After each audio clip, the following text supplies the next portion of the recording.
Godfrey Kamuntu mutuuze ku kyalo kya Sanku ekisangibwa mu Town Council y'Empigi. Ono yasula kukunadde olw'omusajja amanyiddwa nga Fred Kavuma gwasuza kati okumala ebbanga kyokka nga tamanyi gye yava. Kamuntu agamba nti Kavuma yamusanga wa mukwano gwe ng'akola gwa kulunda nte, bw'atyo naye n'amusaba agende amulundireko n'ezize. Mu kiseera ekyo Mbono yali yakava mu kkomera gye yali asibiddwa okumala ebbanga, era ebbanga eryamusalirwa bwe lyaggwaayo n'ayimbulwa kwe kusibira wano.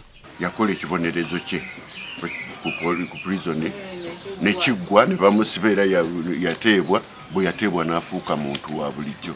Oluvannyuma amakamu yali abeera nnyini gwe yagatunda era yagula n'asalawo amenye ekyaleka Kavuma nga talina waabeera. Kamuntu kwe kumutwalira ddala ewuwe n'amuwa omuzigo, olwo n'afuukira ddala wa waka.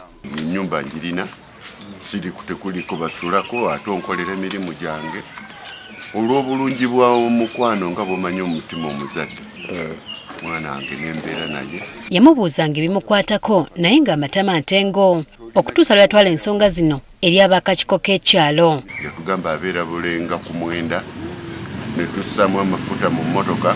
Twategekako okuggyako ewaabwe tukyaliyo olukyala. Olunaku bwe lwatuuka Kavuma n'atulimbula n'aga siina gye ndaga. Kati ebbanga lisusse emyaka 10 nga Kavuma abeera mu maka ga Kamuntu. Mu kwogerako naye atubulidde nga bwasibuka mu bitundu bya mirundi ebiri. Kavuma amaze naye emyaka 12-13. Uwagiwamba enga n'eruweera.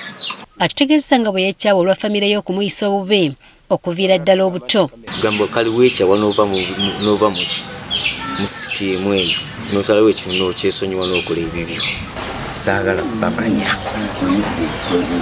kusinziira ku bye bankola okuva mu butono ne bwe ntuukidde okugamba nti bakola eki.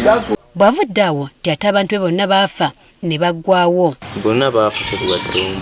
Muno mu nsi kati olimu wekka. Ndi buwoomu. Wajja otya Empigi? Ng'omusajja bw'abeera. Omusajja ono yafuna n'omukyala ne bazaala omwana kati aweza emyaka 8. Omukyala agamba nti azze amwekubako amutwala ewaabwe naye yeerema. Taata Joyce olimba ekintu okirowoozeeko. Sinziira omanye nti taata yafa nasigazaayo ssenga we nnotwala omwana ono. Ate n'ebukojja wa maama wo era nkiwajja ewali. Agamba nti kino kyabaawula nga yeebuuza butya bwagenda okuwangaala n'omwana gw'atamanyiko beewaabwe. Naga kati omuzaamu abaana ne bawera 3. Ate Mungu n'ankuba abalenzi ne bamugamba nti tugende. Obo banomba tawa mwana omulenzi akugamba kika. Senga yantwala ewaabwe. Senga tukyali ffenna. Eyo nali mwagala ne munyana tunale nga kati nzala abaana mbateekewa. Okusinziira ku Sula Kyabaggo ssentebe w'ekyalo kino, omusajja ono talina buzibu bwonna ng'ekyokubulwako ababe kye kibabuzizzaako obwekyusizo. Atukolera emirimu gyaffe egy'obulaalo tetumulabamu ngeri. Wano waali tabbangawo ewange gy'abadde alunda ente tabbangayo takolangayo bulabe nti oba akwata abaana oba akola ki. Musajja mukkakkamu. Kati bano basabye omuntu yenna amanyi ku muntu ono okubatuukirira kubanga bawangaalira mu bweraliikirivu naddala singa ono afuna obuzibu obwetaaga abantu be. Era kati nsaba abamumanyiiko omutima omuzadde gubabeeremu bajje bamanye. Ndajja n'omulanga gwange ku lw'omwana wange Joyce Namwanje nanga nti yamubbula mu ssengaawe gwe sitalabako sitamanyi. Tetugoba Kavuma naye twagala kulaba bulabi ku bantu be bwekuki ng'omutima gwaffe gukakkana. Talina buzibu.